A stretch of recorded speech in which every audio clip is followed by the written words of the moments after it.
Salam à tous, Baruch Hashem. On continue le Chok Emouna, 27 Shevat pour le cycle annuel. Et on continue avec le jardin de la foi, Briout Anefesh. Les amis, très très important ce qu'on va voir ici. Ça concerne tout le monde. La santé psychologique, mentale, la santé de l'âme. Psychologique, c'est du mot psyché, c'est l'âme. Donc la santé de l'âme. C'est marqué dans l'écouté Moran un grand principe qui permet de solutionner tous les problèmes mentaux et psychologiques d'une personne.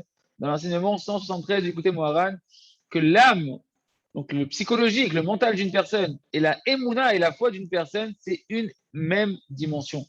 Il se trouve donc que la perfection de l'état de santé de l'âme de la personne, du mental de la personne, eh ben, ça va être une conséquence directe de combien une personne va réparer sa émouna, sa foi en Akadosh Baruch Hu.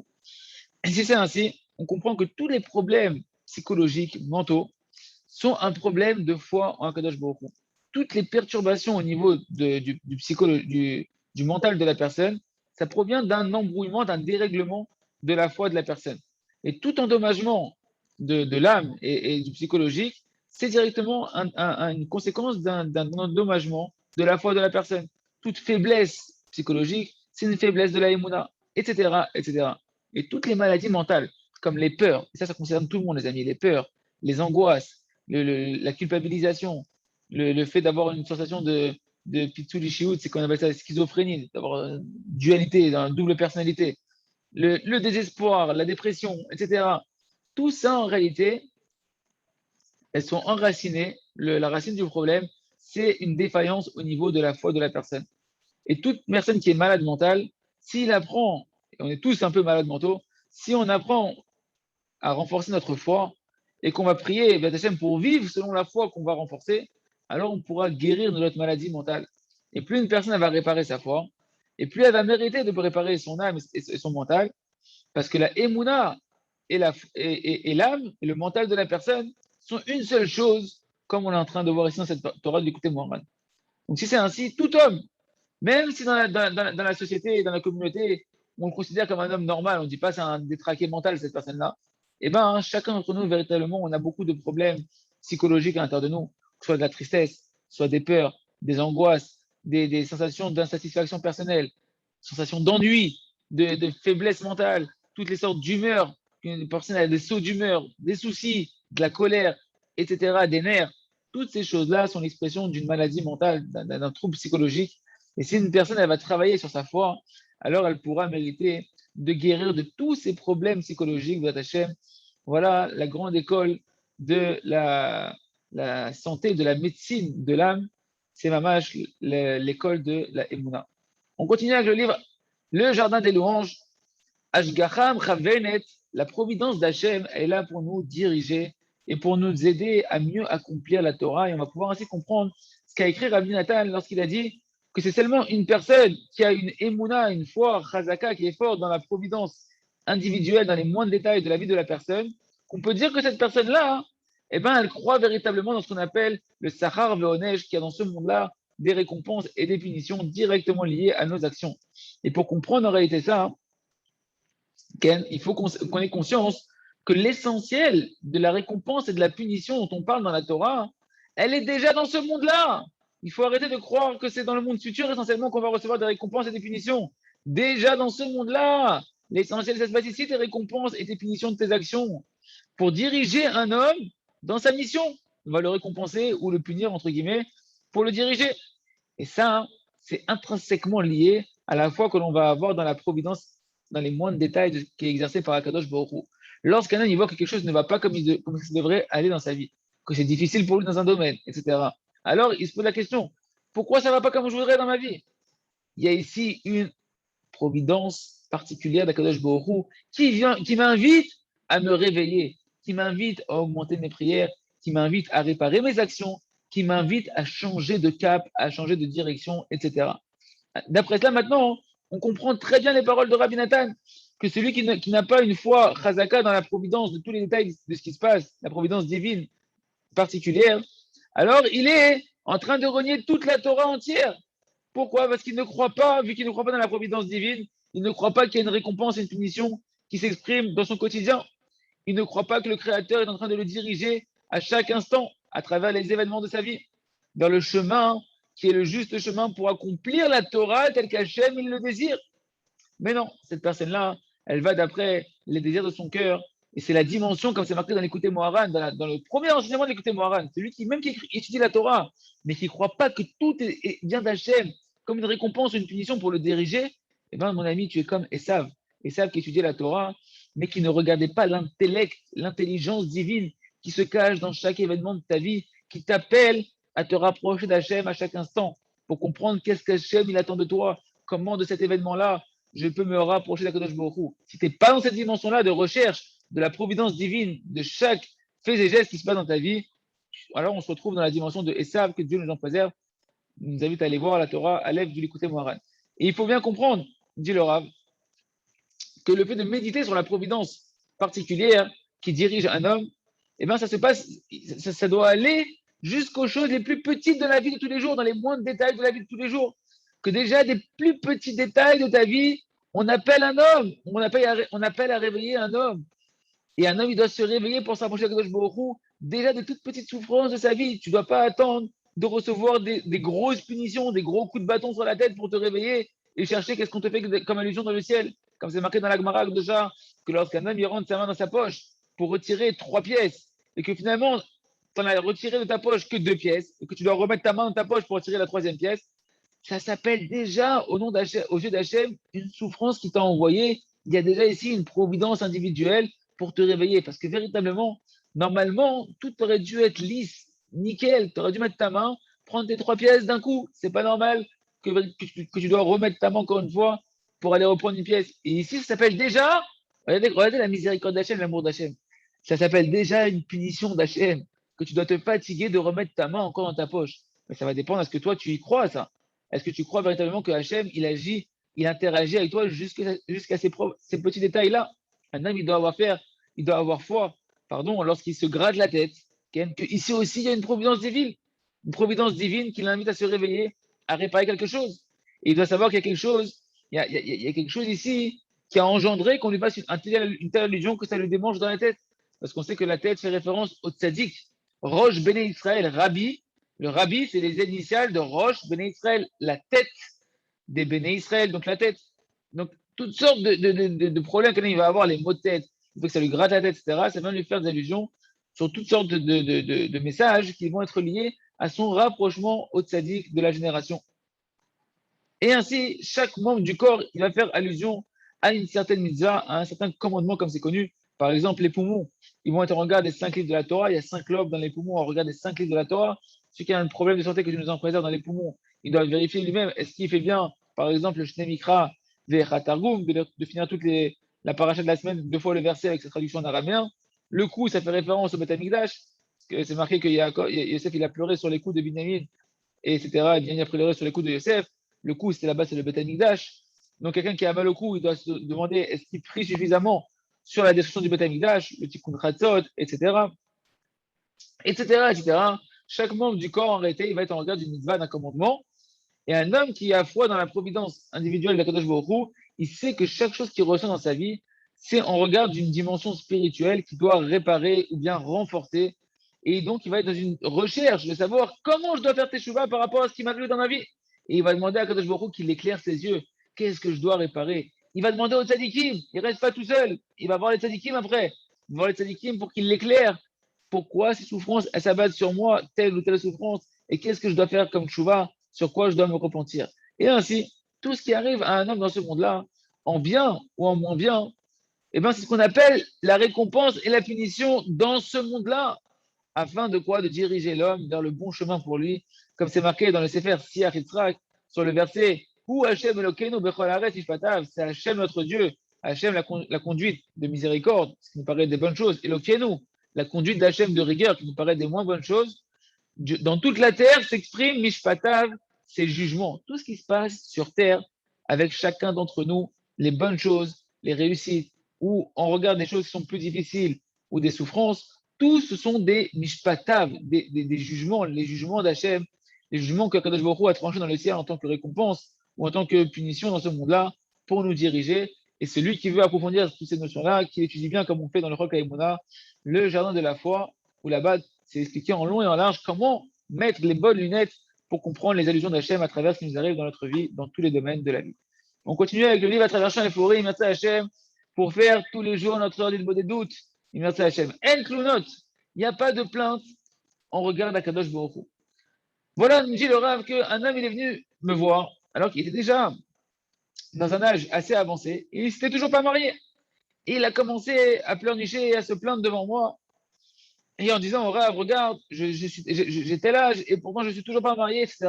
Alors le Rav, il lui a dit, avant tout, remercie Hachem que tu t'es pas marié.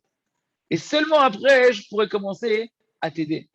Alors ce jeune homme, il lui a dit, mais je ne comprends pas. Je vais dire merci que je ne suis pas marié. Comment je vais dire merci beaucoup à Kadosh Baruch Hu que je ne suis pas marié? Ça me fait tellement mal que je ne suis pas marié. Alors le Rav, je lui ai dit, si Hachem, il ne t'a pas marié jusqu'à aujourd'hui, si jusqu'à aujourd'hui, Kadosh Baruch Hu, il ne t'a pas marié, c'est ce qu'il y a de mieux pour toi. Alors dis merci beaucoup à Kadosh Baruch Hu. Tant que toi, tu vis à l'intérieur de toi une sensation que c'est pas bien que tu n'es pas marié, comment tu vas réussir à sourire à la vie? Comment tu vas pouvoir continuer à vivre? Dis déjà merci à Kadosh Baruch Hu. Travaille ta émouna, que c'est pour ton bien que tu ne t'es pas marié jusqu'à présent. Que tout ce qu'a fait avec toi, c'est ce qu'il y a de mieux.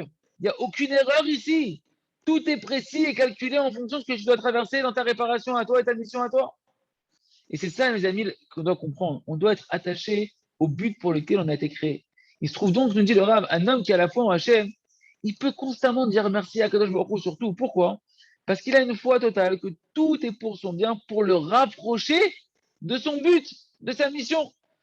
Si un homme y voit qu'il ne peut pas remercier surtout, qu'il y a des choses que c'est trop difficile pour lui de remercier là-bas, qu'il sache que pour l'instant, eh ben, il n'est pas encore en train de vivre véritablement le but pour lequel il a été créé. Ce n'est pas encore ton objectif à toi de te rapprocher du Créateur du monde. Ton objectif à toi pour l'instant, c'est de réussir dans ce monde-là. Et pour l'instant, tu vis ta vie, je veux réussir ici, je veux me marier, je veux que ça se passe bien ici, je veux avoir des enfants, etc. Le principe général qui ressort, c'est qu'un homme qui n'est pas heureux pleinement de tous les détails de sa vie, c'est uniquement parce qu'il ne veut pas véritablement se rapprocher du Créateur, béni soit-il. C'est pas son sujet pour l'instant de rechercher c'est quoi son but sur Terre. Tout ce qui l'intéresse pour l'instant, c'est de kiffer son passage sur Terre, que tout soit bien organisé, tout soit bien comme il voudrait dans sa vie sur Terre, comme il voudrait lui, d'être dans la tranquillité, dans la facilité, que tout soit parfait, qu'il lui manque rien, que tout soit un kiff, et que tout soit parfait mais qu'il sourd.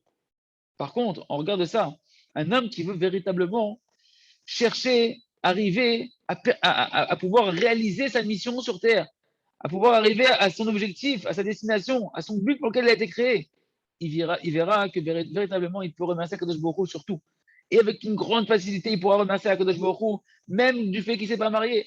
Parce qu'il va prendre conscience dans sa recherche du but pour lequel il a été créé, que c'est ce qu'il y a de mieux pour lui, en fonction de sa mission à lui, de son but à lui, comme on l'a dit, que le Créateur, et c'est ça qu'on doit prier à Hachem et de moi avoir foi, que tu sais précisément quelles sont les conditions idéales pour moi et pour chacun afin que j'arrive à ma mission. Et c'est pourquoi Kadosh Baruch Hu, c'est pourquoi il va dire qu'il est conscient que Kadosh Baruch Hu, il t'a donné les meilleures conditions pour arriver à ta mission. Et donc il nous dit, le Rav, regarde et content combien le Créateur, il s'efforce tellement de t'amener à ta réparation. Il se soucie de tellement de détails dans ta vie, dans une précision extrême, précisément pour que tu puisses faire ce que tu as à faire ici, merci Hachem. Niraton, compris à Kadosh Baruch Hu, de pouvoir s'éveiller, à être concentré sur le but pour lequel on a été créé, et à ce moment-là, la vie sera beaucoup plus belle, sera beaucoup plus agréable, et merci Hachem, on pourra facilement obtenir nos délivrances. On continue avec le livre, le journal de la sagesse, la Hazad Retzanecha et le Kai Chafat, faire ta volonté, Hachem, mon Dieu, c'est ça que je désire, faire ta volonté. Et voilà, c'est ce qu'a écrit Rabbeinu Akadosh, qui nous amène dans la Torah 121 du Écouté Moharan, sur un verset de Tehillim où David Ameler nous dit, alors j'ai dit, voilà que je viens dans le. Bon, c'est un verset de Tehillim, hein, c'est des mots qui sont un peu des poèmes. Donc, et ainsi, j'ai dit, voilà que je viens dans ce qui est écrit dans le rouleau, dans le livre. Il est écrit sur moi-même. Ce qui est écrit là-bas, c'est écrit sur moi-même. Et moi, Hachem, je veux faire ta volonté. Qu'est-ce qui se cache dans ce Tehillim 40 de David Ameller? Lorsqu'un homme, il étudie un livre, un rouleau, c'est-à-dire un livre de Torah, des livrets Torah, et que dans chaque endroit où il étudie la Torah, ce qu'il étudie, il voit qu'on parle de lui-même. Il a le sentiment que ce qui est marqué dans Katouv Alay, c'est écrit ce qui est écrit, c'est écrit sur moi. C'est de moi qu'on parle ici, on dirait qu'on parle à moi. C'est-à-dire que tu vas prendre du moussard, de la morale, des messages pour toi-même, que tu vas voir ta petitesse, tu vas voir ta bassesse dans chaque chose que tu étudies, dans chaque livre que tu approfondis. Ça, c'est un signe de la suite du verset de Télim qui est quoi? La sot retsonecha le kachafasi. Hachem, je désire faire ta volonté. C'est un signe que tu veux faire la volonté du Créateur. Quand tu te retrouves dans les écrits de la Torah, ça montre que tu es vraiment en train de chercher de vouloir faire le Créateur. La Torah te parle parce qu'Hachem te parle à travers la Torah. D'accord? Et donc, c'est ça le sens du verset. Et j'ai dit que ce qui est marqué dans le livre, dans le Sefer et dans les rouleaux, c'est écrit sur moi. Et ça, c'est un signe que je veux faire ta volonté, Kadosh Baruch Hu, fin de l'écouter Moharan. Qui a falpi chez Mourar Adam, Israël, Minkula, bien qu'on a dit qu'un homme, il doit être vivre en communauté et pouvoir partager avec la communauté, se sentir appartenir à la communauté, etc. Une communauté, bien sûr, qui craint le ciel. En même temps, on est obligé de trouver son travail personnel, sa mission personnelle, un point spécifique où moi je vais m'exprimer de manière spécifique dans la collectivité. D'accord? Parce qu'il n'y a personne qui ressemble à l'autre. Il y en a un, par exemple, que lui, sa spécificité, c'est qu'il va faire beaucoup de chidushim dans la Torah, beaucoup de nouveautés dans les commentaires de la Torah. Il y en a un autre qui a une capacité à organiser, à pouvoir fédérer les gens, etc., etc., etc. Chacun, il voudra trouver sa spécificité à lui, qu'Hachem, il a doté sa neshama, et en faire bénéficier la communauté. Et c'est ça la perfection d'une communauté. Parce que si une communauté, en réalité, elle est composée que d'individus qui font que se regarder les uns les autres, et que chacun il essaie d'imiter l'autre, chacun essaie d'imiter la réussite de son prochain, alors ça va engendrer quoi? De la compétition, de la concurrence, de la mesquinerie. Et ça c'est le pire, la pire ambiance qu'il peut y avoir pour une communauté que tu nous en préserves. Et donc, tu vas chercher, comme on l'a dit, ton chemin spécifique à toi. Et Béhémet, l'essentiel de tous les principes, il nous dit le Rav, par lequel un homme il peut trouver son chemin personnel. C'est quoi le principe par lequel tu peux réussir parfois à trouver ton chemin personnel? C'est par le fait qu'un homme il va faire tous les jours au moins, minimum, 1 heure d'isolement, de méditation et de conversation avec le Créateur, où là-bas tu vas te juger toi-même, où là-bas tu vas t'attacher aux tzaddik de la génération et aux tzaddikim. Et en faisant ça, il nous dit, Rabbi, écoutez Moharan, eh ben, le tzaddik, les neshamot des tzaddikim, elles vont te défrayer, elles vont te trouver ton chemin qui correspond à ta neshama. Elle va dénouer les nœuds, le tzaddik, il va dénouer les nœuds, il a la racine des neshamot, il peut dénouer tous les nœuds. Et sur ça, Rabbeinu Akadosh, il a dit dans l'écouter Morin, dans l'enseignement 25, la hitbo des doutes, eh ben, c'est un niveau, l'heure d'hitbo des doutes, c'est un niveau qui est élevé et qui monte au-dessus de tout.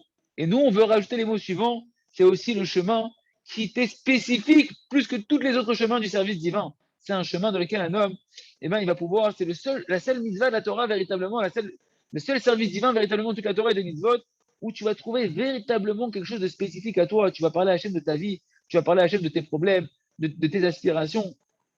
Et ça va être quelque chose de mamache individuel, les gamrés. Et c'est un chemin par lequel chacun va pouvoir trouver son chemin personnel, sa mission dans ce monde-là, et mériter de vivre une vie heureuse, une vie remplie de vérité. Et ça, c'est n'importe comme Shuri. Et on verra, Batachem, Sateshmaya, comment on peut expliquer ça sous différents angles dans les prochaines pages du Chok HaEmuna. On termine avec le Sefer, Or Chadash al Tzion Tahir, Or Chadash, Rotse le Galot Rachmanuto, Hachem, il veut nous dévoiler sa miséricorde. Toute la profondeur, en réalité, de ce qu'on est en train de voir ici, qu'Hachem, il veut nous sauver, qu'Hachem, il veut nous délivrer, c'est parce que Hachem, il désire plus que tout nous dévoiler sa miséricorde. Et sur qui Hachem va dévoiler sa miséricorde? Précisément à celui qui n'en est pas digne. Quand tu te sens indigne, c'est là qu'Hachem, quand il te donne par miséricorde. Parce que celui qui est digne, ben alors quand il reçoit d'après la justice, d'après l'attribut de justice, c'est la justice, ça fait du bien, tu reçois, c'est pas de la miséricorde. Si c'est comme ça, voyez le gros renforcement qui sort pour nous, les amis. Plus tu te sens petit, plus tu te sens pas méritant, et ben plus tu peux prier et supplier à Kadosh Baruch Hu, Hachem, j'ai foi d'une foi totale, que tu veux m'aider comme je suis, même si je suis le plus petit du Ham Israël, parce qu'à travers moi, précisément, tu peux dévoiler encore plus ta miséricorde, et c'est ça ta volonté à Kadosh Baruch Hu. Si tu ne me prends pas en miséricorde à Kadosh Baruch Hu, parce que je suis trop défectueux dans mes mitzvot et dans mes avérots, etc., alors ça veut dire que ta miséricorde, elle a une limite, Chas de Shalom. Que ta miséricorde, elle est limitée. Comme si que toi, tu prendrais en pitié toutes les créatures, mais moi, tu ne peux pas me prendre en pitié, Chas de Shalom, tu ne peux pas me prendre en miséricorde, Chas de Shalom. C'est impossible une telle chose. Mais toi, je sais, Hachem, que tu es un Père qui est rempli de miséricorde, et que ta miséricorde, elle est infinie. Et même pour moi qui me sens le plus petit du Ham Israël, ta miséricorde, elle vient jusqu'à moi et elle est infinie. Et qu'est-ce que je demande en réalité à Kadosh Baruch Hu? Je ne viens pas ici demander de fauter. Je ne te demande pas ici de me donner des forces et de l'argent pour continuer à fauter. Pas du tout. Je viens te demander à Kadosh Baruch Hu ici de ne pas fauter. Je viens te demander de l'aide à Kadosh Baruch Hu pour être comme tu veux que je sois, Kadosh Baruch Hu. Je te demande de dévoiler ta miséricorde, ta véritable miséricorde à mon égard. Et Vadaï, que toi tu désires et que tu attends de pouvoir m'aider, de me prendre la miséricorde, déjà maintenant, à cet instant-là. Et c'est ça, Rabotai. Et Rabbeinu Akadosh nous dit que l'essentiel de la pitié et de la miséricorde d'Hachem, elle est justement de donner à un homme de la conscience d'Hachem, de la conscience que tout vient d'Hachem, et donc ainsi de lui donner la force de ne pas refauter. Comme c'est marqué dans l'écouté Moharan, dans la deuxième partie, dans l'enseignement numéro 7, voilà les mots de Rabbi Nachman. L'essentiel de la pitié, c'est lorsque que le Ham Israël, le Ham Kadosh, le peuple saint, lorsqu'on le voit qu'il est tombé, que Dieu nous en préserve dans des fautes, que Dieu nous en préserve. Parce que c'est la plus grande pitié qui existe. De toutes les sortes de miséricordes qu'on peut imaginer, c'est cette miséricorde-là de voir un Ben Israël tomber dans les avérotes. Parce que toutes les souffrances, les pires qu'elles soient de ce monde-là matériel, elles sont considérées comme rien par rapport au poids terrible des fautes que l'âme du Ham Israël doit supporter, que Dieu nous en préserve.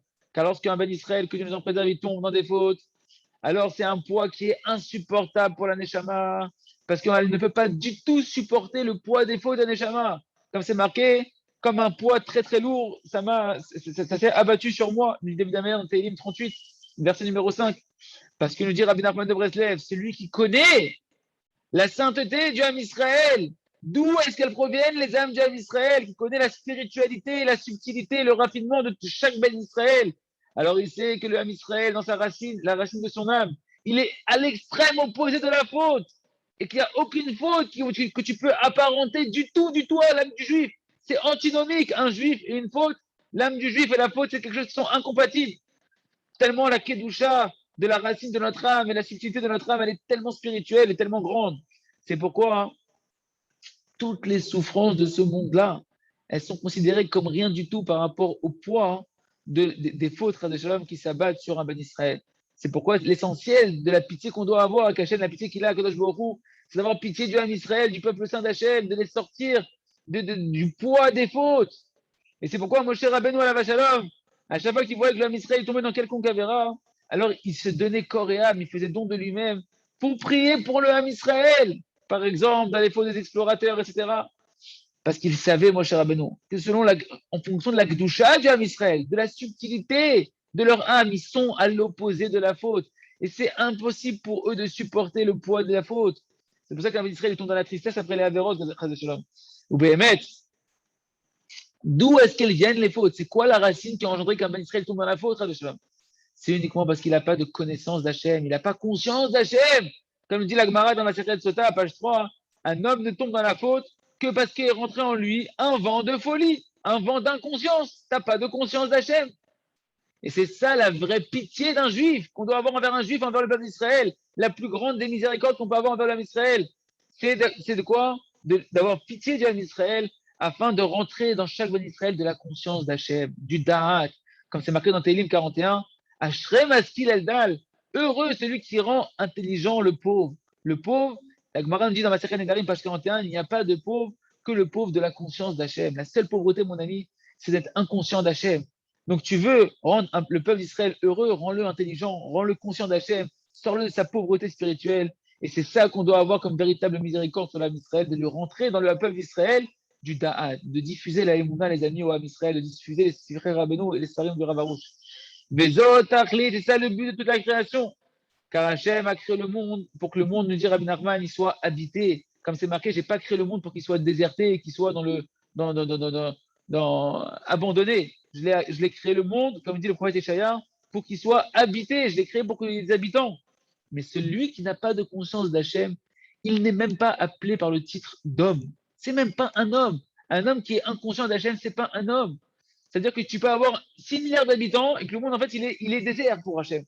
Comme dit Rabbi Nachman, dans l'écouter Moran, là-bas, dans cet enseignement, on doit s'efforcer que le monde y soit peuplé d'êtres humains, de véritables hommes, au nom de Adam Arishon. Parce que l'essentiel de l'homme, c'est sa conscience. Et celui qui n'a pas de conscience, il ne fait pas partie des habitants du monde véritablement parce qu'ils n'ont pas le titre d'homme véritablement. En réalité, nous dit Rabbi Nachman quelque chose de terrible. Un homme qui vit sans conscience d'Hachem, c'est un animal à l'apparence humaine. Et Ratson Shinsuke, d'avoir conscience de la miséricorde d'Hachem, que Hachem, il a pitié bien plus que nous, on a pitié de nous-mêmes, qu'Hachem, il veut nous donner du da, de la conscience, de la hirat shamaim, de la imuna, qu'Adash Baruch Hu, il veut nous sortir de nos avérotes, bien plus que nous, on veut en sortir. Et sur ça, on peut crier à Kadosh Baruch Hu, Hachem, délivre-moi maintenant, je t'en prie, Hachem, de mes avérotes, donne-moi les forces maintenant de vaincre mon parce que c'est la volonté la plus grande d'Akadosh Baruch Hu et la plus grande pitié qu'il a Hachem pour nous. Et cette miséricorde, elle se manifeste d'Avka chez celui qui est plus petit, celui qui est indigne. Là-bas, Hachem peut manifester sa grande miséricorde infinie qui n'a pas de limite et ainsi accomplir le but de la création, Chazak, Ben Israël.